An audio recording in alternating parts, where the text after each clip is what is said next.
Au nom du Père et du Fils et du Saint-Esprit, la grâce de Jésus notre Seigneur, l'amour de Dieu le Père et la communion de l'Esprit Saint soient toujours avec vous. L'Église fête aujourd'hui la dédicace de la basilique du Latran, la basilique de l'évêque de Rome, l'Église mère. C'est l'occasion pour nous de redécouvrir la beauté de l'Église, de redécouvrir que chaque Église est consacrée pour que nous puissions louer le Seigneur. Beauté de ces monuments, beauté de cette cathédrale, mais ce qui fait la beauté, ce sont toutes ces pierres vivantes rassemblées ce soir en communion avec notre archevêque qui revient de Lourdes, en communion avec toutes celles et tous ceux qui nous rejoignent par les ondes, par Catéo, et qui sont en communion profonde avec nous. Ensemble, nous préparons nos cœurs pour que ces cœurs soient ces pierres resplendissantes. Je confesse à Dieu Tout-Puissant, je reconnais devant mes frères que j'ai péché en pensée, en parole, par action et par omission. Oui, j'ai vraiment péché. C'est pourquoi je supplie la Vierge Marie, les anges et tous les saints, et vous aussi, mes frères, de prier pour moi le Seigneur notre Dieu, et que Dieu Tout-Puissant nous fasse miséricorde, qu'il nous pardonne nos péchés et nous conduise à la vie éternelle.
Gloria in excelsis Deo. Et in terra pax omnibus, ode voluntatis. Laudamus te, benedicimus te, adoramus te, glorificamus te. Gratias animus Dei, propter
Prions le Seigneur. Dieu qui choisit des pierres vivantes pour bâtir la demeure éternelle de ta gloire, fais abonder dans ton Église les fruits de l'Esprit que tu lui as donné. Que le peuple qui t'appartient ne cesse pas de progresser pour l'édification de la Jérusalem céleste. Par Jésus-Christ, ton Fils, notre Seigneur et notre Dieu, qui vit et règne avec toi et le Saint-Esprit, maintenant et pour les siècles des siècles.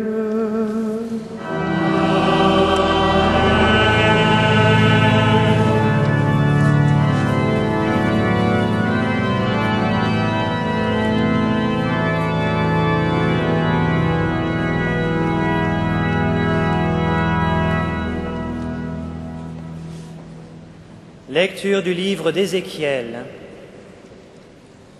Au cours d'une vision reçue du Seigneur, l'homme qui me guidait me fit revenir à l'entrée du temple. Et voici, sous le seuil du temple, de l'eau jaillissait en direction de l'Orient, puisque la façade du temple était du côté de l'Orient. L'eau descendait du côté droit de la façade du temple et passait au sud de l'autel. L'homme me fit sortir par la porte du nord et me fit faire le tour par l'extérieur, jusqu'à la porte qui regarde vers l'Orient. Et là encore, l'eau coulait du côté droit. Il me dit, « Cette eau coule vers les régions de l'Orient. Elle descend dans la vallée du Jourdain et se déverse dans la mer morte, dont elle assainit les eaux. En tout lieu où parviendra le torrent, tous les animaux pourront vivre et foisonner. Le poisson sera très abondant, car cette eau assainit tout ce qu'elle pénètre. Et la vie apparaît en tout lieu où arrive le torrent. Au bord du torrent, sur les deux rives, toutes sortes d'arbres fruités pousseront. Leur feuillage ne se flétrira pas et leurs fruits ne manqueront pas. Chaque mois, ils porteront des fruits nouveaux, car cette eau vient du sanctuaire. Les fruits seront une nourriture et les feuilles un remède. Parole du Seigneur.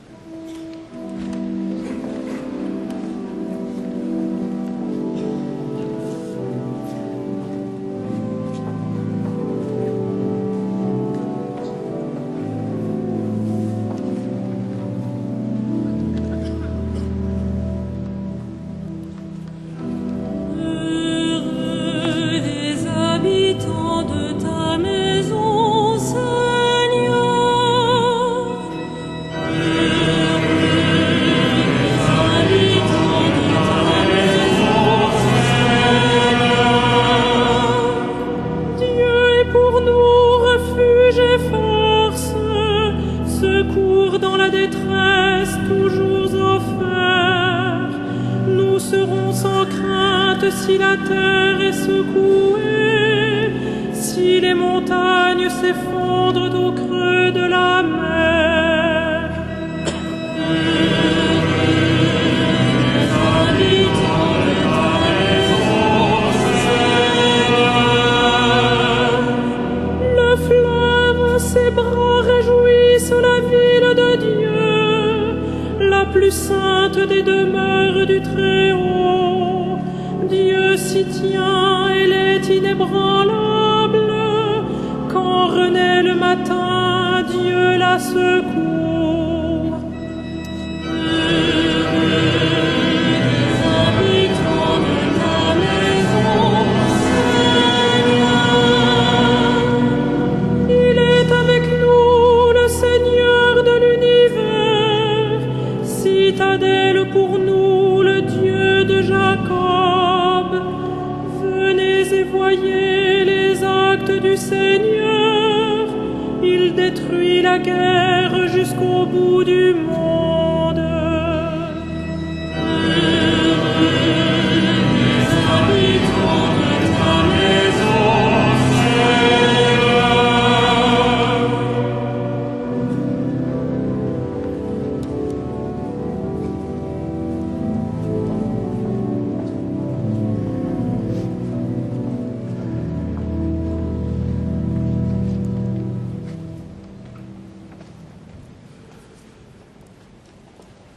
Lecture de la lettre de saint Paul apôtre aux Corinthiens.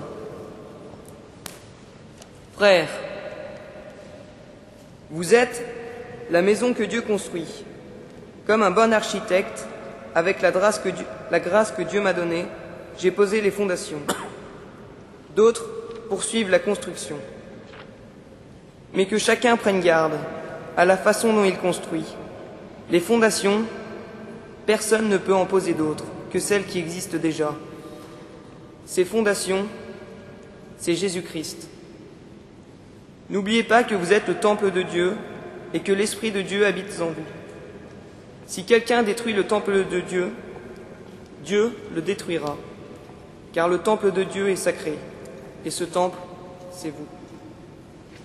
Parole du Seigneur.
Le Seigneur soit avec vous.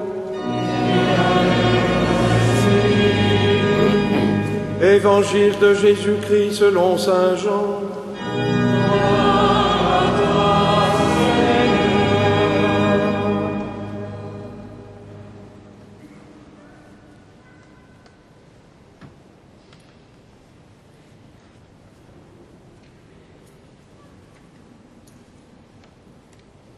Comme la Pâque des Juifs approchait, Jésus monta à Jérusalem. Il trouva installés dans le temple les marchands de bœufs, de brebis et de colombes, et les changeurs. Il fit un fouet avec des cordes et les chassa tous du temple, ainsi que leurs brebis et leurs bœufs.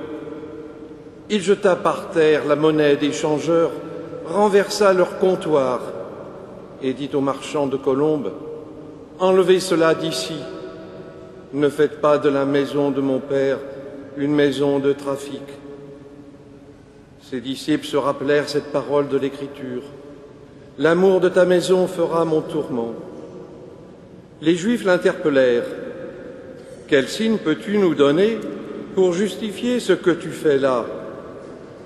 Jésus leur répondit, « Détruisez ce temple, et en 3 jours je le relèverai. » Les Juifs lui répliquèrent, « Il a fallu 46 ans pour bâtir ce temple, et toi, en 3 jours tu le relèverais ?» Mais le temple dont il parlait, c'était son corps. Aussi, quand il ressuscita d'entre les morts, ses disciples se rappelèrent qu'il avait dit cela. Ils crurent aux prophéties de l'Écriture et à la parole que Jésus avait dite.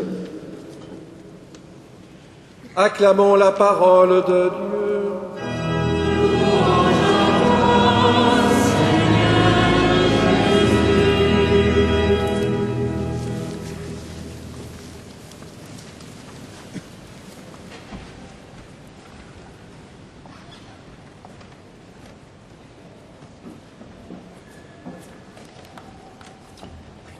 L'Église fête donc aujourd'hui l'anniversaire de la consécration de l'Église du Latran.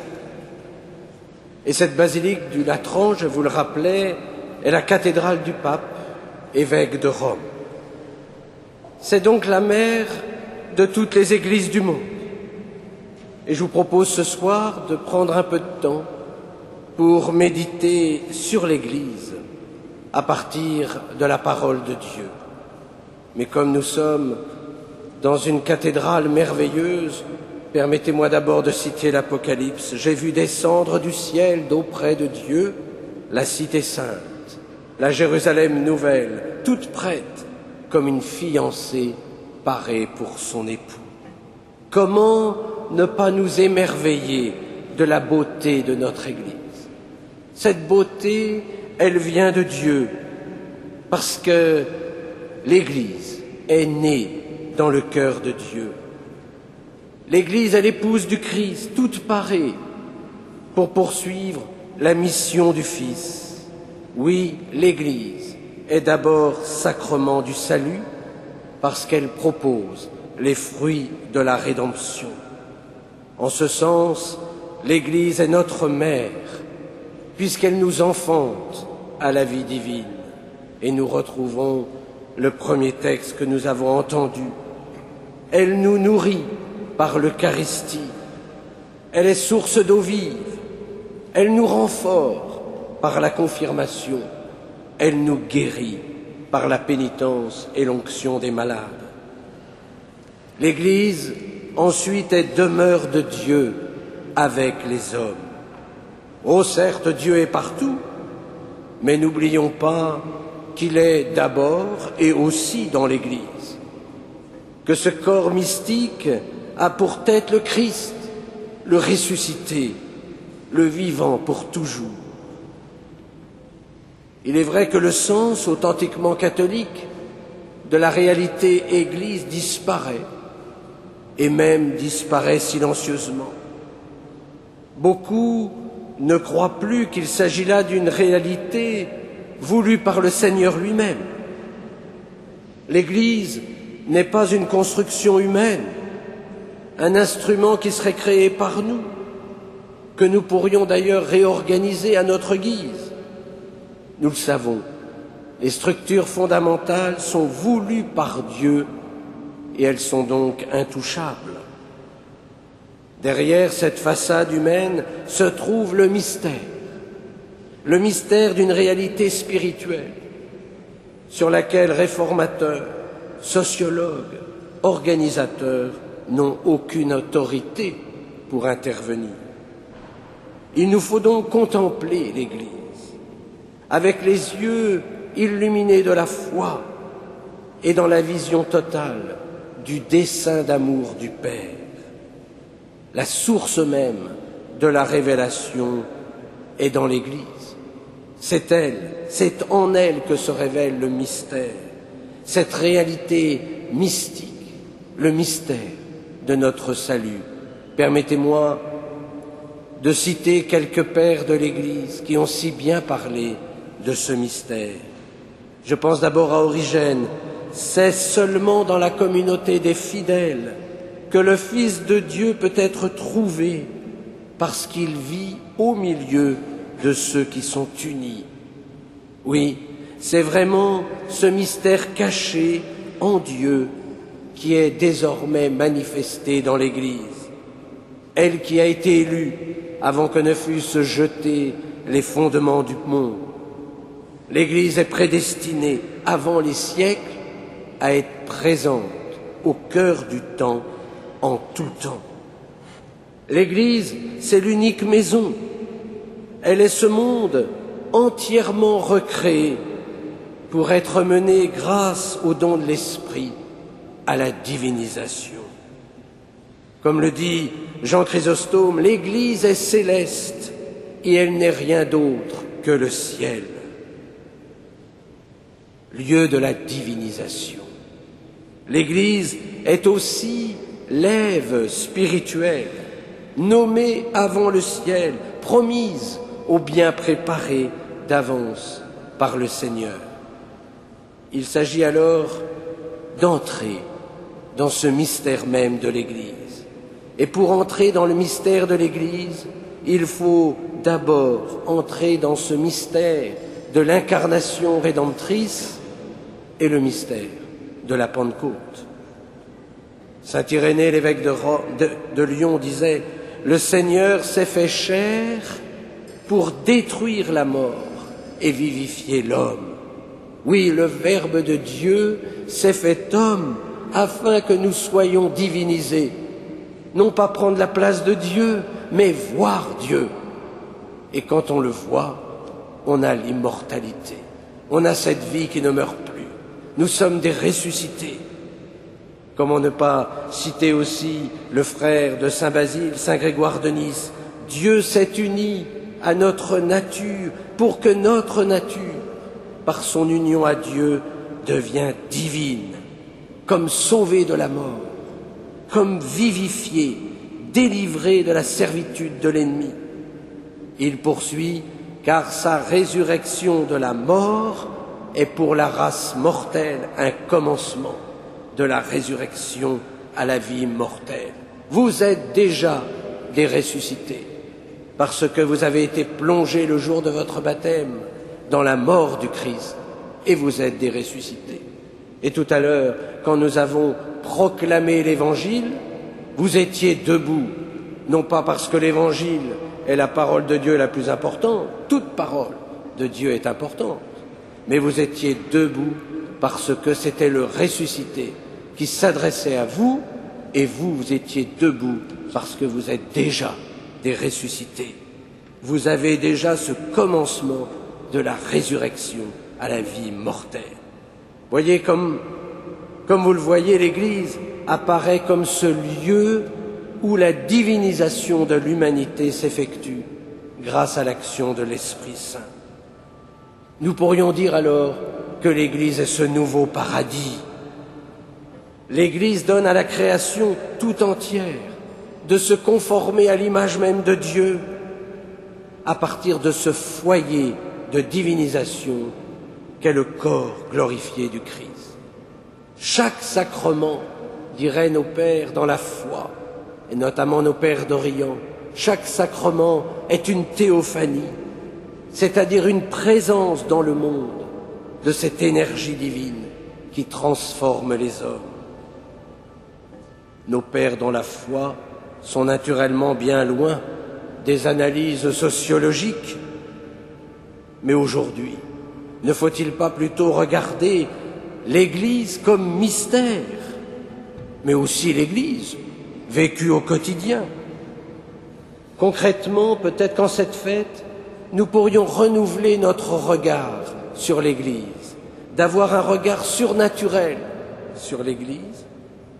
Cela suppose une conversion du cœur, une conversion du regard.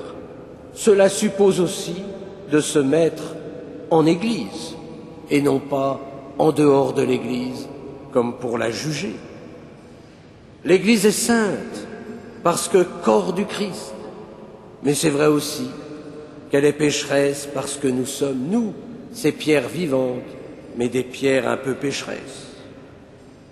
Il y a une difficulté à appréhender une seule et même réalité sous ces deux faces, la face historique, la face contingente, pérégrinante, et la face déjà en Christ, totalement sanctifiée. J'oserais même dire que dans l'Église, il faut parfois apprendre à loucher, contempler en même temps la Jérusalem céleste et être pèlerin jusqu'à notre Pâques. N'oubliez pas, vient de nous redire saint Paul, que vous êtes le temple de Dieu, que l'Esprit de Dieu habite en vous. Alors, peut-être que la plus belle façon d'aimer l'Église, c'est de se mettre au cœur de l'Église, de laisser l'Esprit Saint agir en nous pour que nous soyons ces pierres resplendissantes. Et croyez-moi, ces pierres resplendissantes attireront toutes celles et tous ceux qui recherchent l'amour. Amen.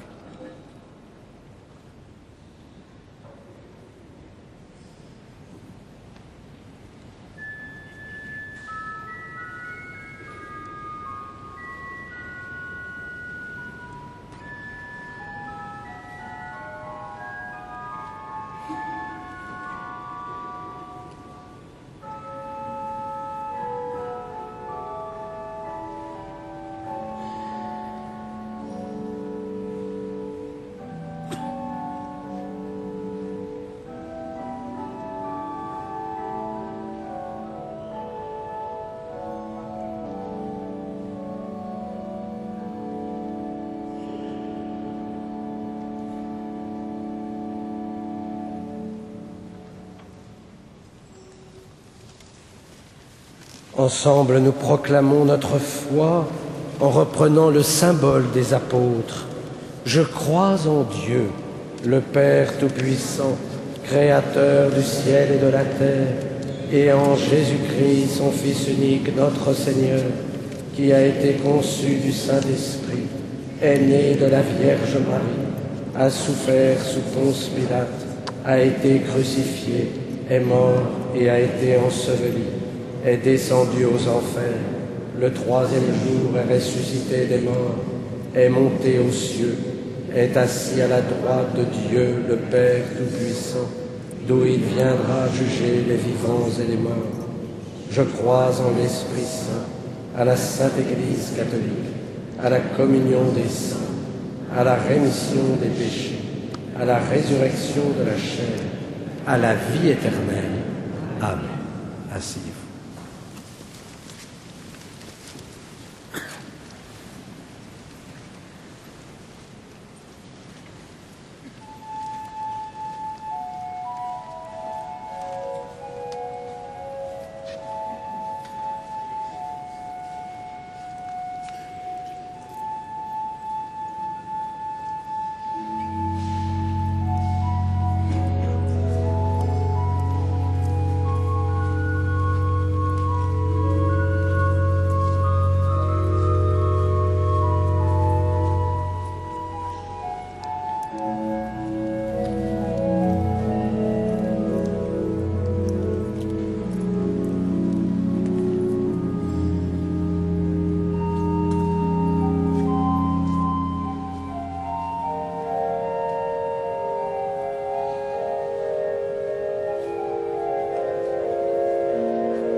Prions ensemble au moment d'offrir le sacrifice de toute l'Église. Accueille, Seigneur, le sacrifice que nous t'offrons et donne à ceux qui te supplient dans ton Église d'être fortifiés par tes sacrements et de voir leurs prières exaucées par Jésus, le Christ, notre Seigneur. Le Seigneur soit avec vous. Et avec votre esprit. Élevons notre cœur.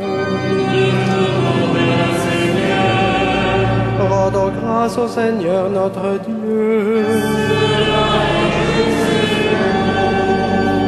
Vraiment, il est juste et bon de te rendre gloire, de t'offrir notre action de grâce toujours et en tout lieu.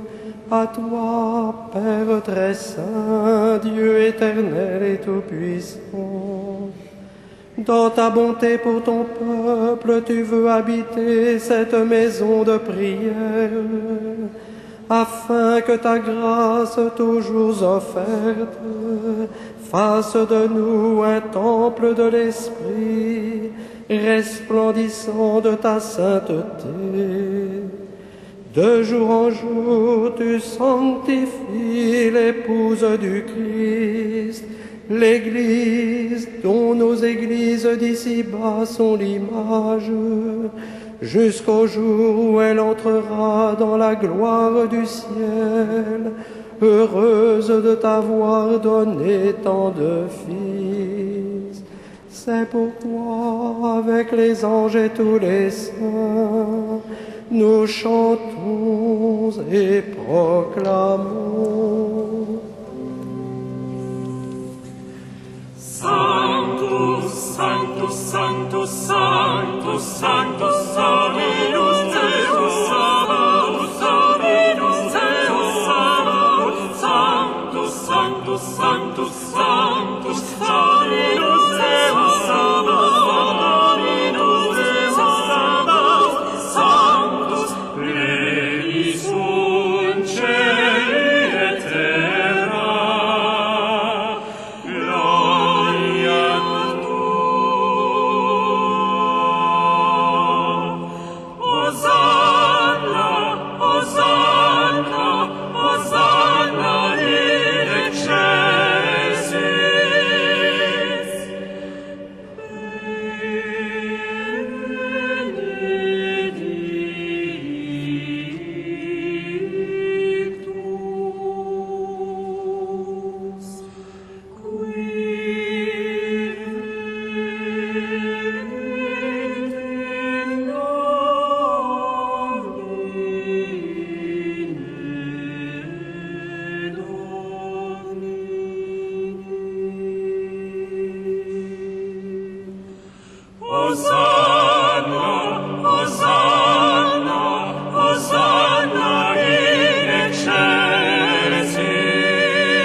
Père infiniment bon, toi vers qui montent nos louanges, nous te supplions par Jésus-Christ ton Fils, notre Seigneur, d'accepter et de bénir ces offrandes saintes.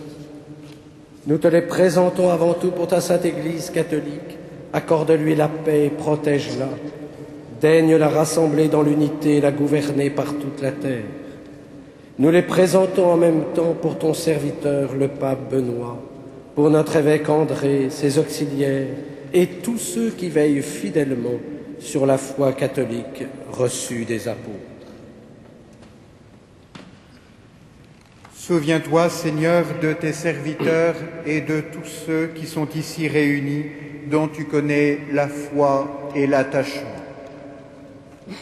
Nous t'offrons pour eux, ou ils t'offrent pour eux-mêmes et tous les leurs, ce sacrifice de louange, pour leur propre rédemption, pour le salut qu'ils espèrent, et ils te rendent cet hommage à toi, Dieu éternel, vivant et vrai. Dans la communion de toute l'Église, en ce premier jour de la semaine, nous célébrons le jour où le Christ est ressuscité d'entre les morts. et nous voulons nommer en premier lieu la bienheureuse Marie, toujours vierge, mère de notre Dieu et Seigneur Jésus-Christ, Saint Joseph, son époux, les saints apôtres et martyrs, Pierre et Paul, André, Jacques et Jean, Thomas, Jacques et Philippe, Barthélemy et Matthieu, Simon et Jude, Lin, Clay, Clément, Six, Corneille et Cyprien, Laurent, Chrysogone, Jean et Paul, Comé, Damien et tous les saints. Accorde-nous par leurs prières et leurs mérites d'être toujours et partout forts de ton secours et de ta protection. Voici l'offrande que nous présentons devant toi, nous tes serviteurs et ta famille entière. Dans ta bienveillance, accepte-la. Assure toi-même la paix de notre vie. Arrache-nous à la damnation et reçois-nous parmi tes élus.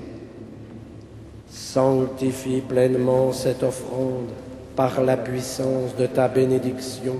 Rends-la parfaite et digne de toi, qu'elle devienne pour nous le corps et le sang de ton Fils bien-aimé, Jésus-Christ notre Seigneur.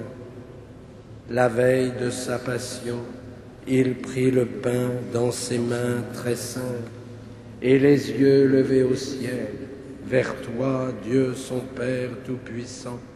En te rendant grâce, il le bénit, le rompit, et le donna à ses disciples en disant : Prenez et mangez-en tous, ceci est mon corps, livré pour vous.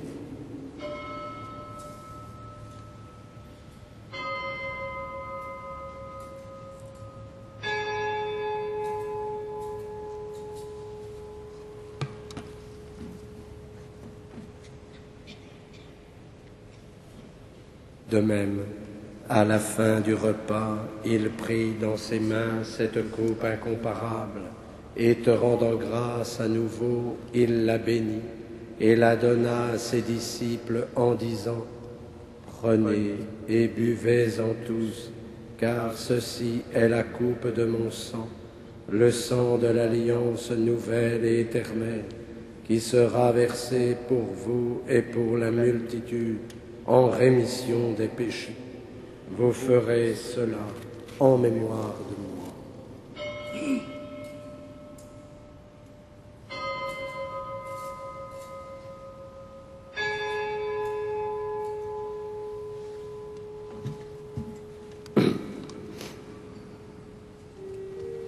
Il est grand le mystère de la foi.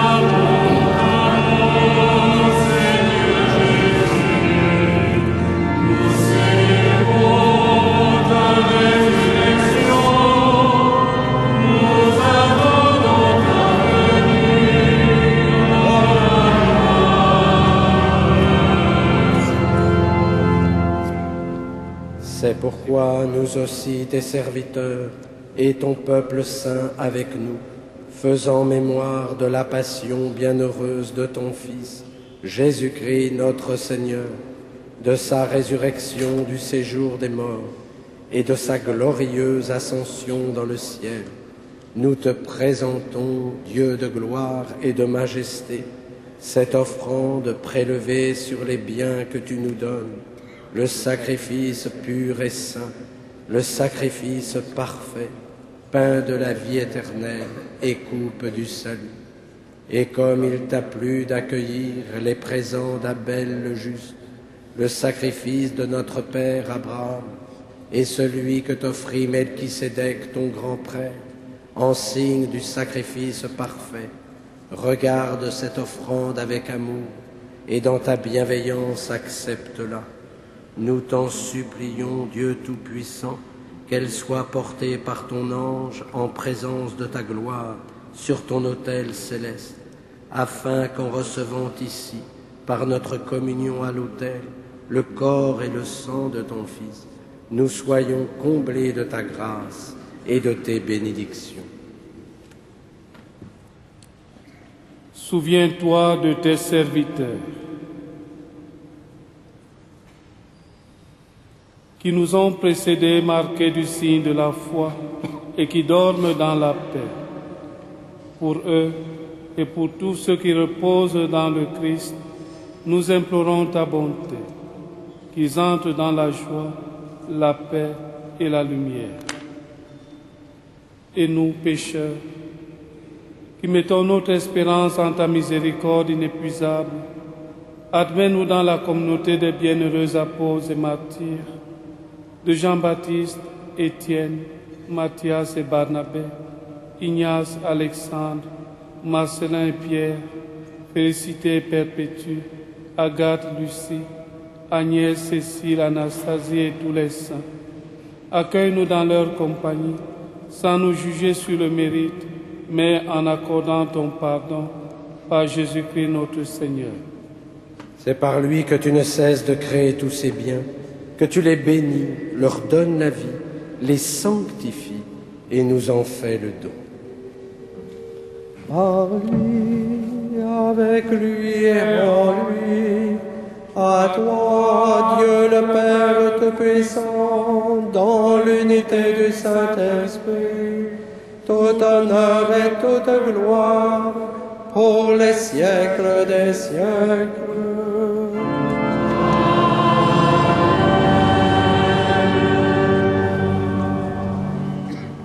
Comme nous l'avons appris du Sauveur, et selon son commandement, nous osons dire: Notre Père, qui es aux cieux, que ton nom soit sanctifié, que ton règne vienne, que ta volonté soit faite sur la terre comme au ciel. Donne-nous aujourd'hui notre pain de ce jour. Pardonne-nous nos offenses, comme nous pardonnons aussi à ceux qui nous ont offensés. Et ne nous soumets pas à la tentation, mais délivre-nous. Délivre-nous de tout mal, Seigneur, et donne la paix à notre temps. Par ta miséricorde, libère-nous du péché.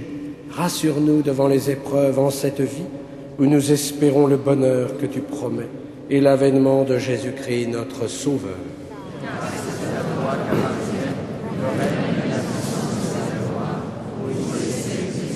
Seigneur Jésus-Christ, tu as dit à tes apôtres: je vous laisse la paix, je vous donne la paix. Ne regarde pas nos péchés, mais la foi de ton Église.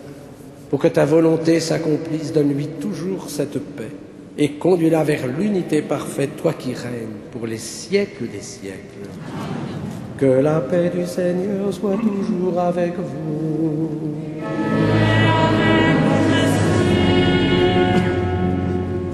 Frères et sœurs, dans la charité du Christ, donnez-vous sa paix.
Heureux les invités au repas du Seigneur.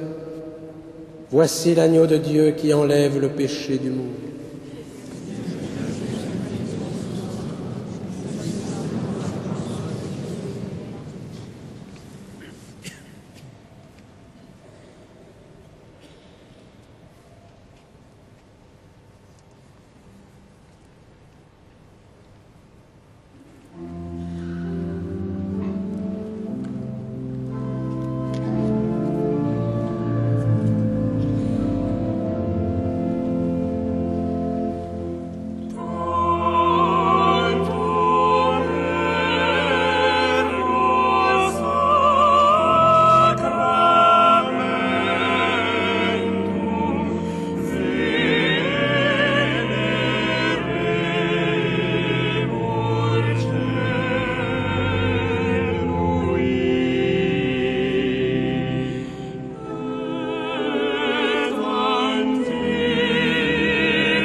quelques brèves annonces. Elles sont par ailleurs sur la feuille intermédiaire que vous pouvez bien sûr conserver. Mardi 11 novembre, c'est la fête de Saint-Martin, c'est également le 90e anniversaire de l'armistice du 11 novembre. À 15 heures, l'office du souvenir en présence et par la communauté britannique de Paris. Comme chaque année, nous prenons dans notre prière les victimes des 2 guerres mondiales.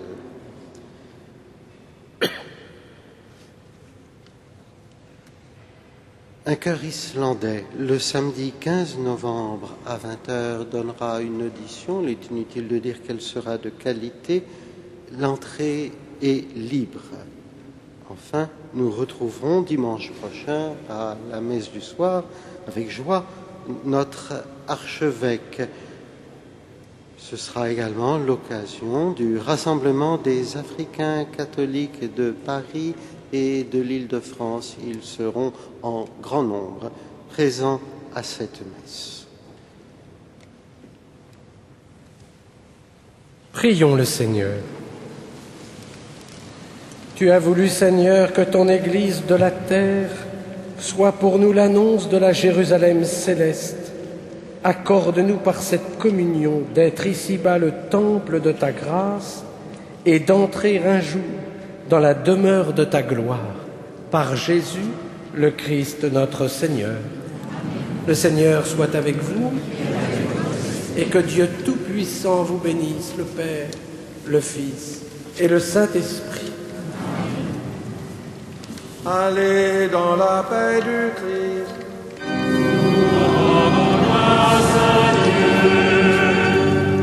Nous allons maintenant nous tourner vers Notre-Dame et lui confier toute notre semaine. Salve Regina.